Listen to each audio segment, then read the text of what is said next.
Nah, saya agak cepat. Kalau roh sudah masuk ke dalam fisik, maka berubah namanya. Bukan roh lagi, tapi nafas namanya. Nafas.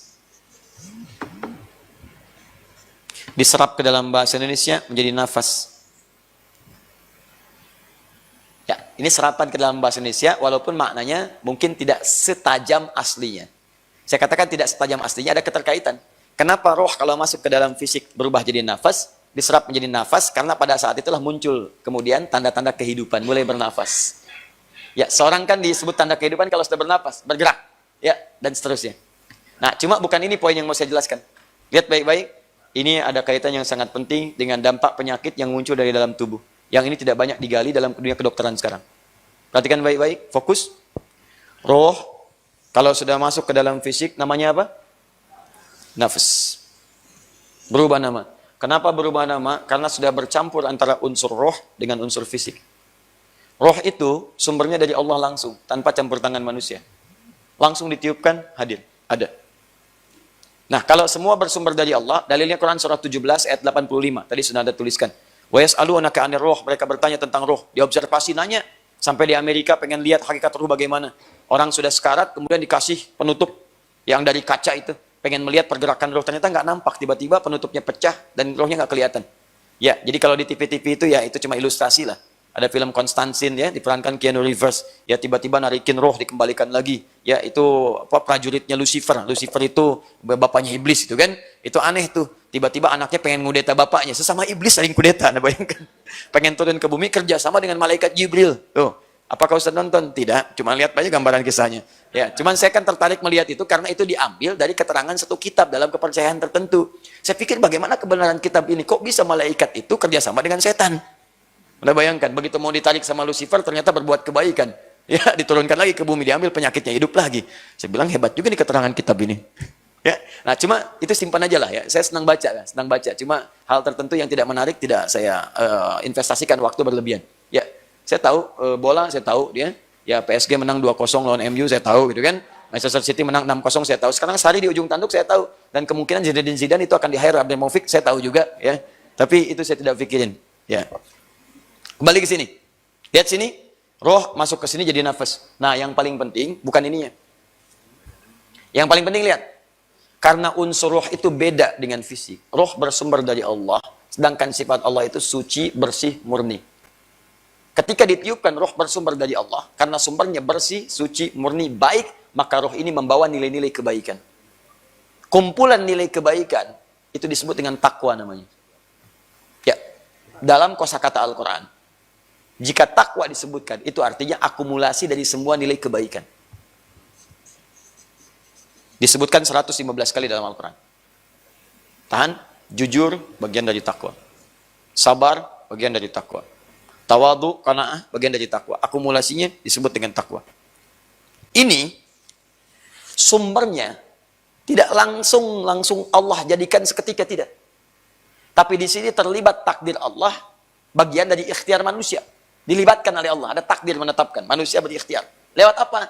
Makanan, nutrisi, suaminya kemudian mencari, istrinya makan. Bukankah dari makanan itu membentuk keadaan tubuh? Bukankah mempengaruhi keadaan janin? Makanan yang sehat, menyehatkan, kemudian diambil. Makanya kata Allah dari saripati tanah.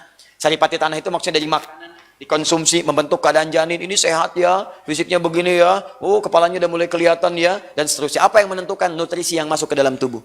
Maka di situ ada bagian-bagian yang terlibat di situ ikhtiar manusia di dalamnya. Karena ikhtiar manusia terlibat di dalamnya, maka tidak semuanya ikhtiarnya baik. Makanya kata Nabi, semua anak Adam tercipta dari tanah. Ya, dari Adam, Adam dari tanah. Unsurnya ke Adam nyambung, Adam dari tanah. Sedangkan tanah itu punya kualifikasi. Ada yang coklat, ada yang hitam, ada yang melumpur. Maksudnya apa? Saat ikhtiar ini, ada makan makanan yang salah. Ada makan makanan yang bagus. Ada makan makanan yang haram. Itu akan berpengaruh kepada kualitas ininya nih. Janinnya. Sehingga yang jadi persoalan, ketika ini bercampur belum tentu bersih, maka dalam bahasa Arab, itu disebut dengan fujur namanya. Ini bagian terpenting dari pembahasan kita. Fujur. Jadi kalau roh ditiupkan kepada fisik, nyatu dengan ini, berubah jadi nafas. Dari nafas inilah, begitu jadi nafas, maka keadaan roh sudah bukan keadaan murni lagi seperti semula. Tapi bercampur dengan ini, menjadi nafas, di dalamnya bertemu unsur takwa dengan fujur. Buka Quran surah 91 ayat 7 sampai 10. Wa nafsin, nafas, wa nafsin wa ma sawwaha. Dan demi jiwa yang kami sempurnakan penciptaannya. Sempurna itu maksudnya kalau ruh masuk ke dalam fisik sempurna berbentuk nafas. Fa alhamaha fujuraha wa taqwaha. Maka kalau nafas sudah ada dalam diri manusia, di dalamnya akan terkumpul sumber-sumber kebaikan dan lawannya yang belum tentu baik. Jadi kalau di sini ada jujur, di sini ada dusta. Ya, di sini kemudian ada maaf, sabar, di sini ada amarah, ada marah. Nama lain dari fujur, itulah yang disebut dengan nafsu namanya. Nama lainnya nafsu. Takwa disebutkan 115 kali dalam Al-Quran. Nafsu disebutkan 115 kali dalam Al-Quran. Makanya dalam tubuh kita, ketika roh bercampur dengan fisik itu dua unsur ini sudah ada, nyambung satu dengan yang lainnya. Bertemu dia.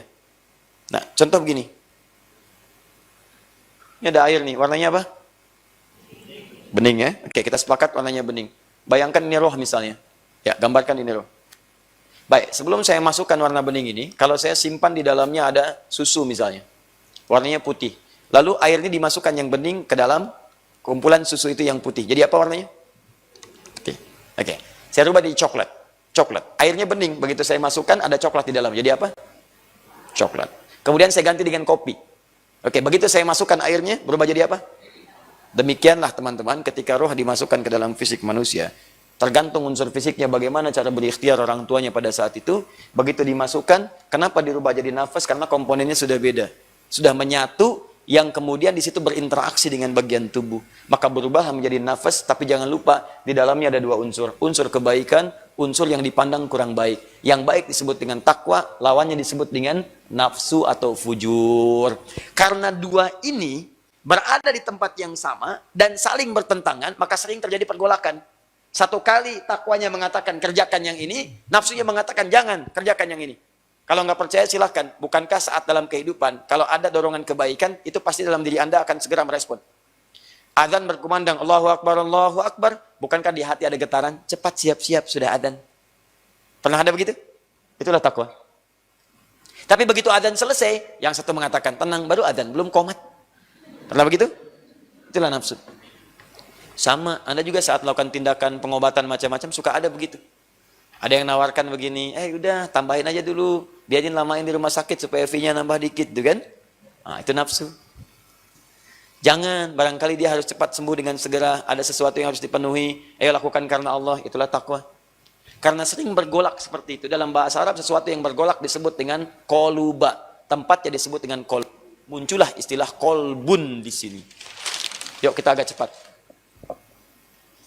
Dia saya rumuskan, roh bertransformasi menjadi nafas, kemudian memiliki dua unsur, satu takwa, dua apa? Fujur. Nama lainnya apa? Nafsu. Oke. Tempatnya disebut dengan apa? Kalbu. Ini. Jadi sekarang kita punya definisi yang kedua. Fisik tadi sudah kita tahu. Silahkan Anda analisis dari ujung atas sampai ke bawah. Kalau sakit Anda tahu nanti jalurnya kemana. Sakit mata kemana kemudian sarafnya bisa Anda temukan. Sakitnya kemudian di jari kemana sarafnya Anda bisa mengobati sampai ke ujung bagian dalamnya. Tapi ada bagian kedua kata Allah. Yang ini pun sangat penting karena menjadi unsur terpenting dalam kehidupan. Apa itu? Roh. Yang kemudian menjadi nafas, di dalamnya ada dua sumber. Sumber takwa yang baik, sumber nafsu yang kurang baik. Tempatnya disebut dengan kolbu karena sering bergejolak. Kadang-kadang tenang, kadang gelisah. Kadang-kadang sehat, kadang-kadang bermasalah. Nah, bagaimana keterkaitan roh ini, nafas ini, dengan fungsi pergerakan tubuh? Maka dijelaskanlah oleh Al-Quran. Inti kehidupan itu adanya di sini.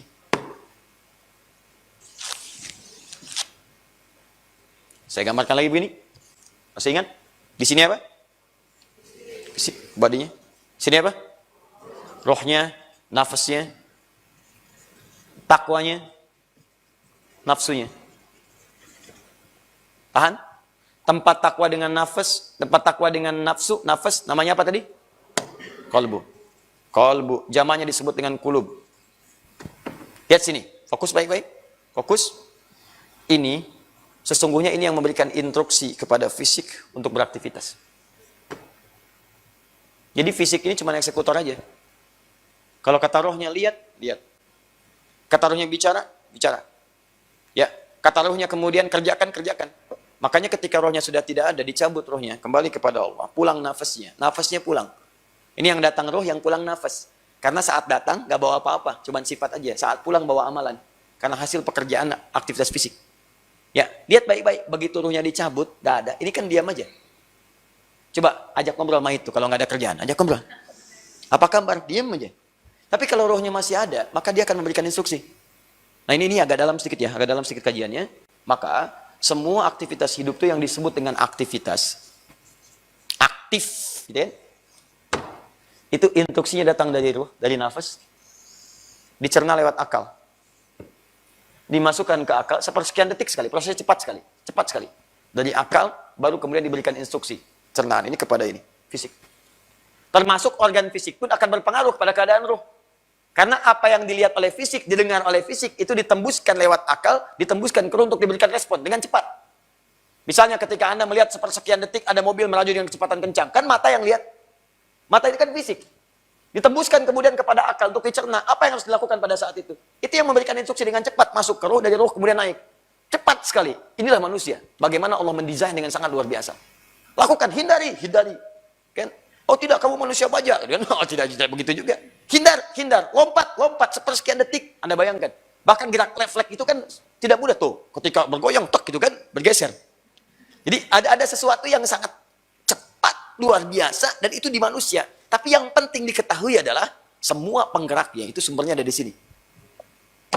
Saringannya di sini. Akola, sesuatu yang diikat dengan kuat. Ini ada hubungan kuat, ikatan yang kuat antara konsep roh, program roh, dengan eksekusi yang dikerjakan oleh fisik. Nah, seperti halnya fisik pun kalau bermasalah bisa sakit dan harus kita obati. Penyakit fisik disebut dengan daun. Obatnya disebut dengan dawaun. Likulli da'in dawa. Setiap ada penyakit fisik ada obatnya. Sakit kepala, obatnya misalnya ada proma, kan? Tuh kalau nggak tepat salah kan? Ada panadol, ada macam-macam dan sebagainya. Sakit perut ada proma, ada ini, ada itu dan seterusnya. Nah, yang paling berbahaya adalah ini yang tidak disadari. Ini perlu nutrisi makanan. Kata Allah, ini pun perlu sehat, perlu nutrisi. Ini juga perlu sehat, 3 unsur ini, 3 elemen ini. Makanannya akal itu apa? Dia belajar. Iqra, wahyu pertama, Quran surah 96 ayat 1. Sampai paham, Quran surah 9 ayat 122. Kata Allah, kamu ini saya anugerahkan potensi keilmuan yang banyak. Bahkan diteliti oleh University of California, kapasitas memori manusia paling sedikit 100 juta gigabyte. Paling sedikit. Dan itu benar ketika disebutkan di Quran surah 2 ayat 31. Kata Allah, saya jadikan semua Adam itu makhluk yang pintar. Termasuk keturunannya. Jadi kita ini makhluk pintar. Dibuktikan 90% cerdas, 5%-nya itu genius, dan 5%-nya lagi slow. Jadi kalau ada yang lambat karena pengaruh lingkungan, pindahkan kepada yang lebih hebat lagi.